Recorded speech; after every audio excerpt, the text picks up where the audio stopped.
1992 Fox body Mustang would not start.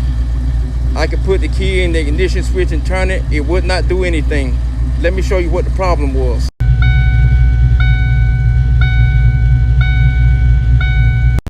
That little object is the clutch safety switch. Watched a video on YouTube, found my answer, unplugged it from the clutch safety switch on back of the clutch. Very difficult to get to, but you unplug that little switch, put a 10 or 15 amp fuse in it, and you have solved your problem.